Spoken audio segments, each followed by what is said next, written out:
మహా అనిశ్చితి ఇంకా కొనసాగుతూనే ఉంది సార్. ఎవరు ముఖ్యమంత్రి అవుతారు అనే దాని మీద ఇప్పటివరకు క్లారిటీ లేకపోయినా భారతీయ జనతా పార్టీకి అవకాశం ఉంటుందనేది వస్తున్న సమాచారం. సో ఆదిత్య ఠాక్రే కూడా ఆరోపిస్తూ ఉన్నారు, ఇది మహారాష్ట్రకే అవమానము, ఇప్పటి వరకు సీఎం క్యాండిడేట్ని ఎవరో బీజేపీ తేల్చలేకపోయింది అని చెప్పేసి. భారతీయ జనతా పార్టీకి అప్పుడు అవసరం కాబట్టి షిండే మద్దతు తీసుకున్నారు.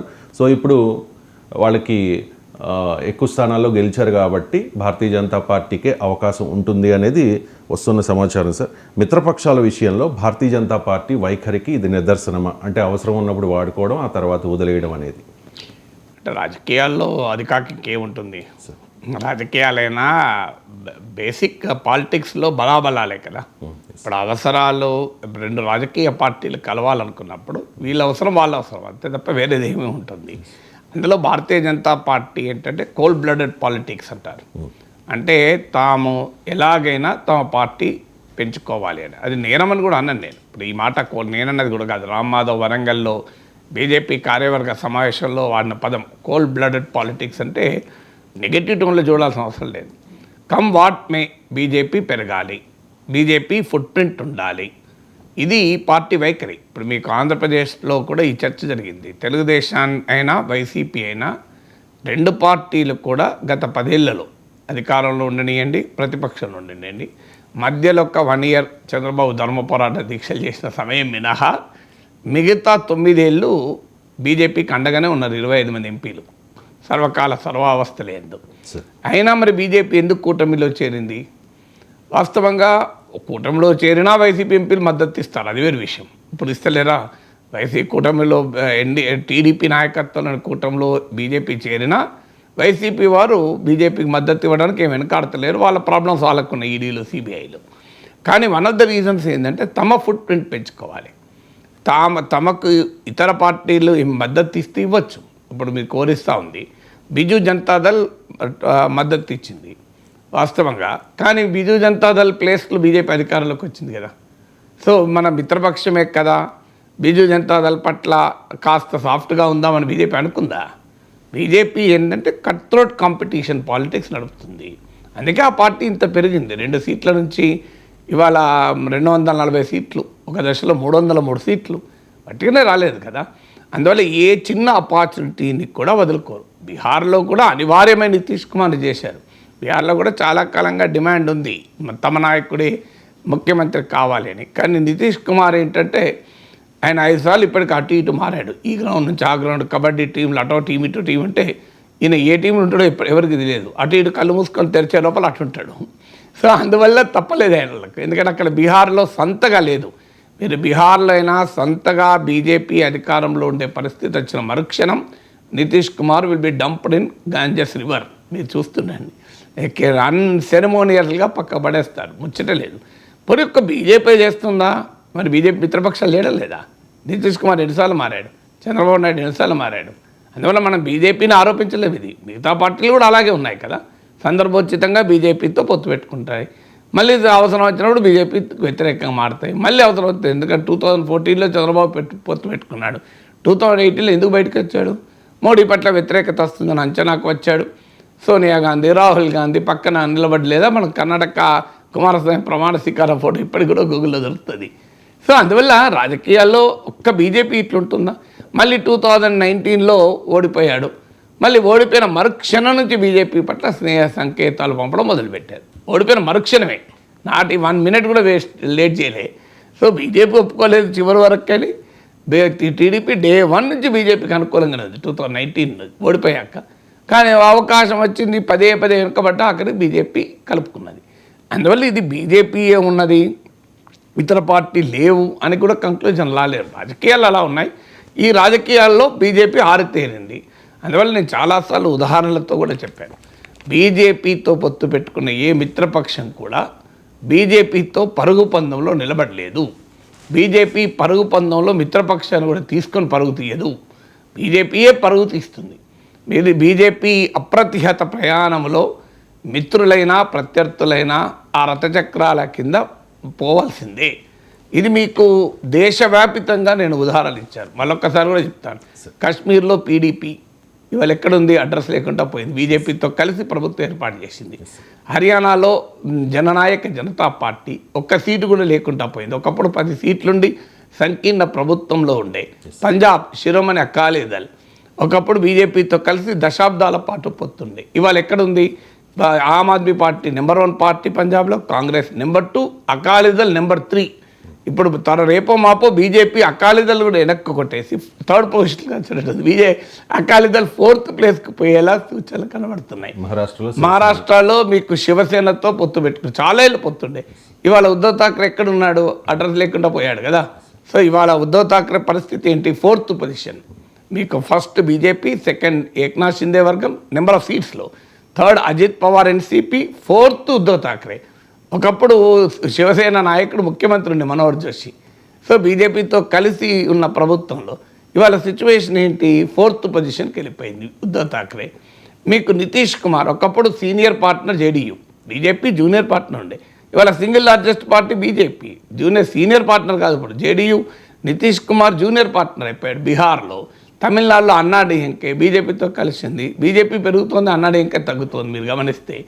సో ఇలా ఒక్కటి కాదు, మీకు బీజేపీ పట్ల పరోక్షంగా అనుకూల వైఖరి తీసుకొని తటస్థత పేరిట బీజేపీతో డైరెక్ట్గా ఎన్డీఏలో లేకపోయినా నాన్ ఎన్డీఏ మిత్రపక్షాలుగా ఉన్న వైఎస్ఆర్ కాంగ్రెస్ ఇవాళ అడ్రస్ లేకుండా 11 సీట్లకు పరిమితమైంది.